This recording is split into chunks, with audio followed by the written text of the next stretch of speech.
এর কাছ থেকে এইটুকু পরিষেবা আমরা পাই না, আমাদেরকে ছেলেমেয়েদেরকে যখন প্রাইভেট স্কুলে পাঠাতে হবে, তাহলে আমরা সরকারকে ভোট দিয়ে কী করবো? সরকার তাহলে আমাদেরকে শুধুমাত্র ধর্মে মাতিয়ে রাখবে, আমরা ধর্মে মেতে থাকবো, আর সরকারের দিকে নিজেদের লাভ করে যাবে, আর আমরা শুধুমাত্র চুপচাপ বসে ধর্ম নিয়ে মেতে থাকবো। তাহলে এটা কিসের সরকার? এটা কিসের রাজ্য রাজনীতি? তাহলে এই রাজ্য রাজনীতি পুরো ব্যর্থ রাজ্য রাজনীতি, সরকার পুরো ব্যর্থ সরকার, যেখানে আমাদেরকে 2025 এসে দাঁড়িয়ে শুধুমাত্র আমাদের কোথায় গীতা পাঠ হচ্ছে, কোথায় কোরআন পাঠ হচ্ছে, এই বিষয় নিয়ে আমাদেরকে যদি আলোচনা করতে হয়, তাহলে আমরা ভারতীয় হিসেবে ব্যর্থ হয়েছি। স্বাধীনতা 78 বছর পরে এসে আমরা পুরোপুরি অন্ধবিশ্বাস। রাজনৈতিক নেতারাই তো চাই যে মানুষের মধ্যে অন্ধবিশ্বাসে টিকে থাকুক।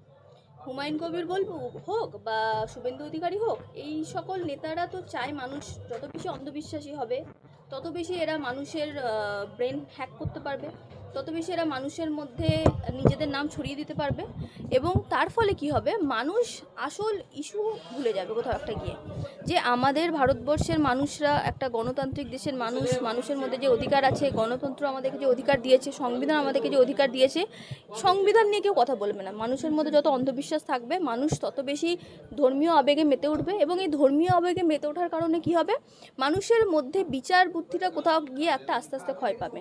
না হলে আপনারাই দেখুন, যেই দেশে আমরা বসবাস করছি, রাস্তাঘাটের বেহাল দশা, শিক্ষার বেহাল দশা, উচ্চতর শিক্ষার জন্য ছেলেমেয়েদেরকে বাইরে যেতে হয়, ভালো সায়েন্টিস্ট আমাদের দেশের সংখ্যার খুব অভাব।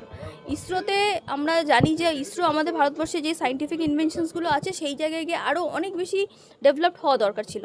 আমাদের যে হায়ার এডুকেশনের যে কোয়ালিফিকেশনস আছে, আমাদের যারা অফিসার্স আছে, যে আমলাতন্ত্র আছে, যা আছে সব কিছু আমরা অনেক গ্রেটার লেভেল অ্যাচিভ করার কথা ছিল, কিন্তু সেইগুলোকে আমরা গ্রেটার লেভেল অ্যাচিভ করতে পারছি না। ভারতীয় হিসাবে আমরা সরকারকে যে পরিমাণে ট্যাক্স দিই, আমাদের এত বিশাল দেশ, আমাদের এত বড় দেশ, এত বিশাল জনসংখ্যা, সরকার যে পরিমাণে ট্যাক্স উসুল করে, সেই পরিমাণে সুযোগ সুবিধা কি আমরা পাচ্ছি? আজকে গিয়ে আপনি কোনো একটা সরকারি হসপিটালে গিয়ে দেখুন, মানুষকে বাইরে কোনো শেড ছাড়া, রোদ বৃষ্টি ঝড় ঝাপটা যাই আসুক না কেন, মানুষকে শুয়ে থাকতে হয়। সুদূর প্রান্তিক এলাকা থেকে মানুষরা আসেন, খোদ পশ্চিমবঙ্গের রাজধানী কলকাতাতে মানুষদের বসার জায়গা নেই।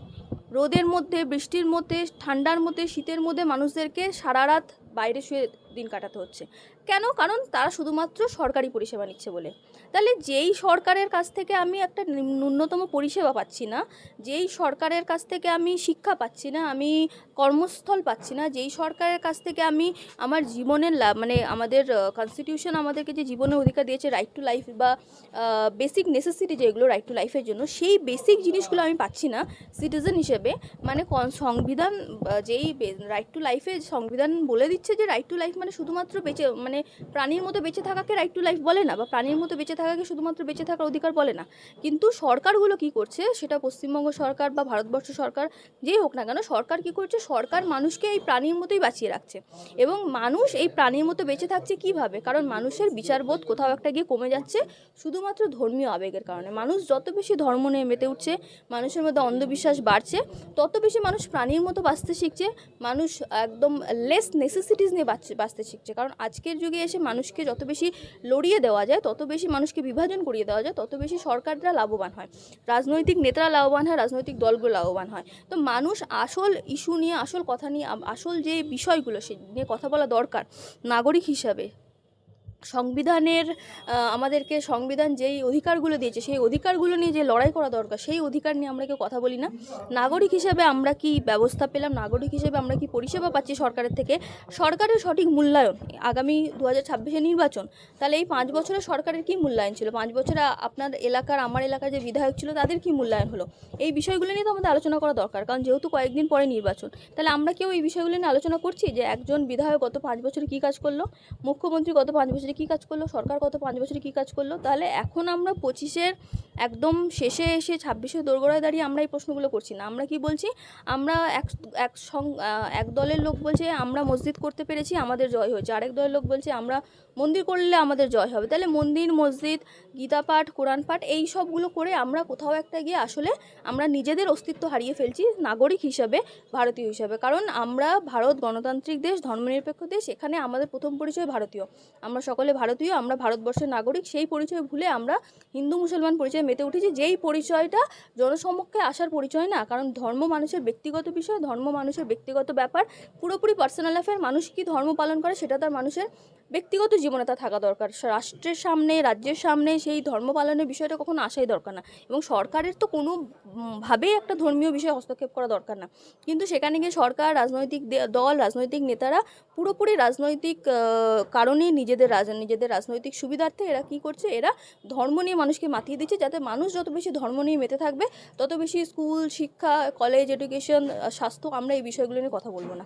এই কারণে মানুষকে অন্ধবিশ্বাসে মাতিয়ে রাখা হচ্ছে। দেখুন, আমি বলবো যে সে গীতা পাঠী হোক বা কোরআন পাঠী হোক, যে কোনো যা হোক না কেন, এটা ভালো প্রচেষ্টা। আমি কখনো এগুলো বিরোধিতা করছি না, বা এগুলো বিপক্ষেও বলছি না। হ্যাঁ, অবশ্যই ভালো, এগুলো হোক। মানুষের যেই স্পিরিচুয়াল ডেভেলপমেন্টের জন্য এগুলো দরকার। কিন্তু এই বিষয়গুলো কখনো রাজ্য রাজনীতির বিষয় না। গীতা পাঠ হোক বা কোরআন পাঠ হোক, এই লক্ষ্যকণ্ঠে গীতা পাঠ হচ্ছে নাকি লক্ষ্যকণ্ঠে কোরআন পাঠ হচ্ছে, এই খবরগুলো নিয়ে বা এই বিষয়গুলো নিয়ে একটা দেশ কখনো লাভবান হতে পারে না। একটা দেশ কখন লাভবান হয়? যখন সেই দেশের যুবশক্তি, যখন 1 লক্ষ ছেলেমেয়ে যদি চাকরি পেয়ে বেরোয়, বা 1 লক্ষ ছেলেমেয়ের কর্মসংস্থান নিশ্চিত করা যেতে পারে, বা 1 লক্ষ ছেলেমেয়েকে ফ্রিতে এডুকেশন দেওয়া যেতে পারে। ফ্রিতে এডুকেশন অর্থাৎ সেই অর্থে এডুকেশন যে এখানে আমাদের রাইট টু ফ্রি এডুকেশন পরিহাসে হয়ে গেছে। 14 বছর অবধি বয়স অবধি যে রাইট টু ফ্রি এডুকেশন দেওয়া হয় প্রাইমারি স্কুলগুলোতে গিয়ে দেখুন না, অর্ধেকের বেশি স্কুল তালা লাগানো আছে। অর্ধেকের বেশি স্কুলে টিচার নেই, স্টুডেন্ট নেই। যারা একটু আর্থিকভাবে সক্ষম তারা প্রাইভেট স্কুলে ছেলেমেয়েদের পাঠায়। তাহলে আমাদের যখন সরকারের কাছ থেকে এইটুকু পরিষেবা আমরা পাই না, আমাদেরকে ছেলেমেয়েদেরকে যখন প্রাইভেট স্কুলে পাঠাতে হবে, তাহলে আমরা সরকারকে ভোট দিয়ে কী করবো? সরকার তাহলে আমাদেরকে শুধুমাত্র ধর্মে মাতিয়ে রাখবে, আমরা ধর্মে মেতে থাকবো, আর সরকারের দিকে নিজেদের লাভ করে যাবে, আর আমরা শুধুমাত্র চুপচাপ বসে ধর্ম নিয়ে মেতে থাকবো। তাহলে এটা কিসের সরকার? এটা কিসের রাজ্য রাজনীতি? তাহলে এই রাজ্য রাজনীতি পুরো ব্যর্থ রাজ্য রাজনীতি, সরকার পুরো ব্যর্থ সরকার। যেখানে আমাদেরকে 2025-এ এসে দাঁড়িয়ে শুধুমাত্র আমাদের কোথায় গীতা পাঠ হচ্ছে, কোথায় কোরআন পাঠ হচ্ছে, এই বিষয় নিয়ে আমাদেরকে যদি আলোচনা করতে হয়, তাহলে আমরা ভারতীয় হিসেবে ব্যর্থ হয়েছি। স্বাধীনতা 78 বছর পরে এসে আমরা পুরোপুরি ব্যর্থ যদি আমাদেরকে এই বিষয় নিয়ে আলোচনা করতে হয়। আমরা যেখানে দরকার ছিল কত লক্ষ ছেলেমেয়েদেরকে আমরা উচ্চতর শিক্ষা দিতে পারছি, কত লক্ষ ছেলেমেয়েদেরকে আমরা সায়েন্টিস্ট বানাতে পারছি, কত লক্ষ ছেলেমেয়েদেরকে আমরা অফিসার বানাতে পারছি, কত লক্ষ ছেলেমেয়েদের মধ্যে আমরা ট্রিটমেন্ট যাদের দরকার তাদের মধ্যে ট্রিটমেন্ট করাতে পারছি। তাহলে এই ট্রিটমেন্ট বিষয় নিয়ে, পড়াশোনার বিষয় নিয়ে, শিক্ষার বিষয় নিয়ে, এই বিষয়গুলো নিয়ে যদি আমরা আলোচনা না করি, আমরা সেখানে মন্দির মসজিদ কম্পিটিশনে নেমে যাই, তাহলে তো আমরা পুরোপুরি ব্যর্থ হয়ে গেছি।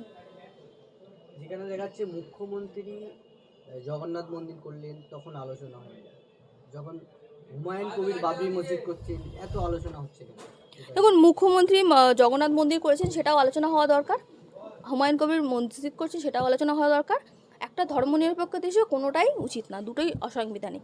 যদিও এখানে একটা দেখার বিষয়, সেটা হলো মুখ্যমন্ত্রী যেহেতু একজন সরকারের ফেস, সরকারের রিপ্রেজেন্টেটিভ হিসাবে মুখ্যমন্ত্রী কখনোই কোনো সেটা মুখ্যমন্ত্রী হোক, প্রধানমন্ত্রী হোক, যে কেউ হোক, হুমায়ুন কবির এখানে মেনশন করেছেন যে উনি পার্সোনাল ফান্ড থেকে বা ব্যক্তিগত তহবিল থেকে উনি করেছেন। কিন্তু মুখ্যমন্ত্রী হিসাবে বা সরকারের প্রতিনিধি যখন এগুলোতে ডিরেক্টলি ইনভলভ হয়ে যাচ্ছে, তখন সেটা সমস্যার বিষয় হয়ে দাঁড়াচ্ছে।